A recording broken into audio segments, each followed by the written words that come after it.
माता दी दोस्तों, आप सभी को चैत्र नवरात्रि की हार्दिक शुभकामनाएं। चैत्र नवरात्रि का पावन पर्व साल 2024 में 9 अप्रैल दिन मंगलवार से शुरू हो रहा है। नवरात्रि के पहले दिन घट स्थापना के साथ नवरात्रि की पूजा शुरू होती है और इसके बाद 9 दिनों तक देवी के 9 रूपों की पूजा की जाती है। नवरात्रि में यदि आप भी व्रत रख रहे हैं, घट स्थापना करने वाले हैं, तो आपको व्रत से जुड़ी कुछ सामग्रियों की आवश्यकता होती है। माता की पूजा और कलश स्थापना के लिए आपको किन किन सामग्रियों की आवश्यकता होगी, आइए आज की वीडियो में हम विस्तार से जानेंगे कि आपको नवरात्रि की पूजा के लिए कौन कौन सी सामग्री चाहिए होगी। माँ तो हमारी बहुत दयालु है। यदि आपके पास कोई सामग्री उपलब्ध नहीं हो पाती है तो उसके लिए मन में किसी भी बात का संशय ना रखें। मन से पूरी श्रद्धा भाव से माँ की पूजा करें, आपकी सारी मनोकामनाएं जरूर पूरी होंगी। लेकिन यदि आप व्रत रखते हैं तो आपको किन विशेष सामग्रियों की आवश्यकता होगी, आज की वीडियो में हम जानेंगे। तो चलिए वीडियो को शुरू करते हैं। तो सबसे पहले आपको चाहिए होगा एक चौकी, जिस पर आप माता रानी को विराजमान करेंगे। तो इस तरीके की चौकी, पाटा जो भी आपके पास है आप ले सकते हैं। इसके बाद आपको चौकी पर बिछाने के लिए आसन चाहिए होंगे। आप आसन को घर में भी बना सकते हैं। माता का मंडप किस तरीके से आप तैयार करते हैं वो आप अपनी श्रद्धा अनुसार कर सकते हैं। तो आपको आसन चाहिए होगा। उसके बाद आपको माता की प्रतिमा, फोटो, तस्वीर जो भी आपके पास है, पीतल की मूर्ति जो भी आपके पास है उसको लेना होगा।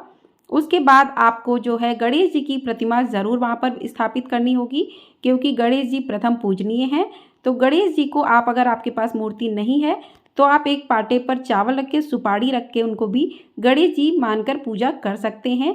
इसके बाद आपको माता रानी के लिए वस्त्र, चूनर चाहिए होंगी। आप यहाँ पर 9 दिनों के लिए अलग अलग चूनर भी ले सकते हैं, या फिर आप माता रानी को लहंगा चूनर पहनाकर इस तरीके से बैठा सकते हैं।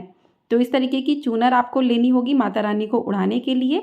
आप दरबार में सजाने के लिए भी चूनर ले सकते हैं।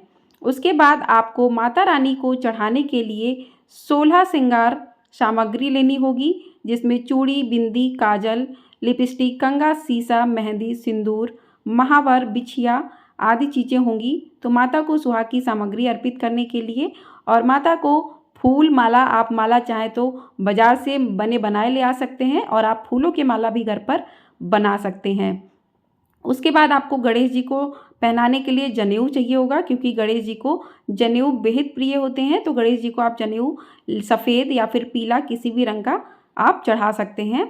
आपको वस्त्र स्वरूप में, अगर आपके पास चुनरी, लहंगा नहीं है माता रानी के लिए या गणेश जी के लिए, तो आप वस्त्र रूपी उन्हें कलावा, मौली भी अर्पित कर सकते हैं। अब बात करते हैं कलश स्थापना के लिए आपको किन चीज़ों की ज़रूरत होगी। तो कलश स्थापना के लिए आपको मिट्टी, तांबे या पीतल का एक कलश चाहिए होगा। उस पर रखने के लिए आपको जटा वाला नारियल चाहिए होगा। आप इसको देख लीजिएगा, अच्छे से चेक कर लीजिएगा कि इसमें पानी है या नहीं है।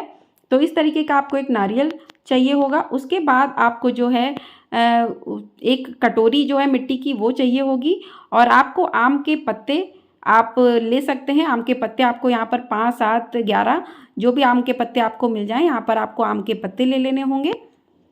उसके बाद आपको कलश पे जो नारियल आप रखेंगे उसमें आपको चूनर लपेटने के लिए एक चूनर भी चाहिए होगी, जो नारियल पे लपेट के, चूनर लपेट के उस पर आप कलावा लपेट के इस तरीके से नारियल को बांध देंगे अच्छे से। के बाद आपको चाहिए होंगे जौ, ज्वार, जो कि आपको बोने होते हैं, और इसके लिए आपको एक मिट्टी का जो है कुंडा लेना होगा, जिसमें आप इनको जौ को बोएंगे। और आपको मिट्टी लेनी होगी, साफ़ मिट्टी आप अपने गमले से भी निकाल सकते हैं या कहीं बाहर से ला सकते हैं, साफ़ मिट्टी करके। और मिट्टी में इन जौ को डाल के, जो मिट्टी का आपने कुंडा लिया है उसमें आपको ये जौ बोने होंगे। तो आपको जौ, मिट्टी, कलश चाहिए होगा। उसके बाद आपको हल्दी की गांठ चाहिए होगी, जो कि आप कलश में डालेंगे। तो कलश में डालने के लिए आपको जो है पानी, जल भरेंगे, उसमें सुपारी, हल्दी, सिक्का, लौंग, इलायची, रोली, कुमकुम, इस तरीके से कलश में चीज़ें डालेंगे। तो आपको सुपारी, यदि आप नवग्रह की स्थापना करते हैं तो आपको 9 सुपारी चाहिए होगी, और एक माता रानी के पास चढ़ाने के लिए 11 सुपारी चाहिए होंगी। उसके बाद आपको इलायची, लौंग, इलायची का माँ को बीरा लगाया जाता है, प्रसाद के तौर पर दिया जाता है। तो आप लौंग और इलायची, लौंग जो है वो आपको हवन पे चढ़ाने के लिए भी चाहिए होंगी। तो इस तरीके से आपको लौंग चाहिए होंगी। उसके बाद रोली, कुमकुम, अक्षत और शहद, माँ को चढ़ाने के लिए इत्र इत्यादि चीज़ें भी आपको लेनी होंगी। उसके बाद आपको चावलों का जो आप प्रयोग करेंगे वो एकदम टूटे हुए ना हो, तो आपको चावल लेने होंगे। उसके बाद आपको माँ को भोग लगाने के लिए बताशे लेने होंगे। यहाँ पर आप चीनी, गुड़ भी ले सकते हैं। उसके बाद जो भी सीजन के फल चलते हैं वो फल आपको माता रानी को अर्पित करने होंगे। तो आप जो भी आपके पास श्रद्धा के अनुसार चढ़ाने के लिए फल हों तो वो आप ले लीजिए।